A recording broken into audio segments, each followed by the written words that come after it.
আসসালামু আলাইকুম, বিসমিল্লাহির রহমানির রহিম। আশা করি সবাই ভালো আছেন। আলহামদুলিল্লাহ আমিও ভালো আছি। তো যেহেতু গরমকাল, আমি আপনাদের সাথে শেয়ার করব একটি নতুন পদ্ধতিতে বেলের শরবত। আপনারা বাসায় ট্রাই করে দেখবেন, আশা করি ভালো লাগবে।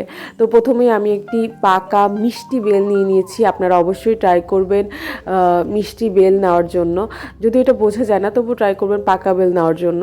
তো যাই হোক, এরপরে আমার যে উপকরণগুলো দরকার, এখানে ছিল আখের গুড়, আর দই, আর সামান্য একটু লবণ। আর প্রথমেই আমি এই বেলটাকে ছাড়াই নিছি আর কি। তো বেলটাকে ছাড়া নেওয়ার পরে ওর মধ্যে যে আঁশ বা যে বিচি থাকে, উচ্ছিষ্ট অংশ থাকে, সেটাকে আমি আর কি ফালাই দিচ্ছি, কারণ মুখের মধ্যে বাঁধলে সেটা ভালো লাগবে না। আর এর মধ্যে আমি প্রথমে হালকা একটু পানি দিয়ে নিয়েছি। আপনার পানির পরিমাণ একদমই বেশি দিবেন না, যেহেতু আমি বলছি যেটা একটা অন্য পদ্ধতিতে শরবত, তো পানির পরিমাণ একদমই অল্প দিবেন। মানে না দিলে হয় না এমন টাইপের, যাতে আপনার ওই যে আঁশটা বা বিচিটা ওটা সহজে আপনি আলাদা করতে পারেন, এটার জন্যই। তো তারপরে যে আমি একদমই যখন মিহি হয়ে গেছে, তখন আমি এর মধ্যে দই দিয়ে দিয়েছি। আমি পরিমাণ মতো যেহেতু 2 কাপ দই আগে থেকে আলাদা করে রেখেছিলাম, আমি কিন্তু আমার যতটুকু প্রয়োজন ততটুকুই নিয়েছি। আপনারা আপনাদের প্রয়োজন মতো নেবেন।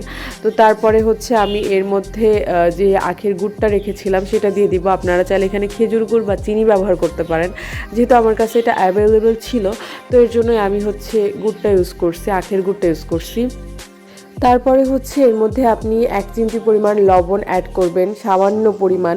আমি বলছি যে 1 চিমটি, কারণ এটা মিষ্টি টাইপ হবে, তো এর জন্য। আর বেল কিন্তু শরীরের জন্য খুবই উপকারী। বেলের শরবত শরীরকে ঠান্ডা রাখতে সাহায্য করে। এর জন্য গরমের সময় আমরা বিভিন্ন ধরনের শরবত খাওয়ার চেষ্টা করি। আর এর মধ্যে আপনি চাইলে একটু বরফের টুকরাও দিতে পারেন, বা আপনি ফ্রিজে রাখতে পারেন। তো যাই হোক, এটা ব্লেন্ডারে ব্লেন্ড করার থেকে আমার মনে হয় হাত দিয়ে ব্লেন্ড করাটা বেটার। তো আপনাদের যেটা সুবিধা আপনারা সেটা করবেন। তো তারপরে এই তো আমার শরবতটা রেডি হয়ে গেছে। শরবতটার কালারটা কিন্তু এমন আসছে। তো আজকে এই পর্যন্তই। সবাই ভালো থাকবেন। আল্লাহ হাফেজ। বাসায় অবশ্যই ট্রাই করবেন।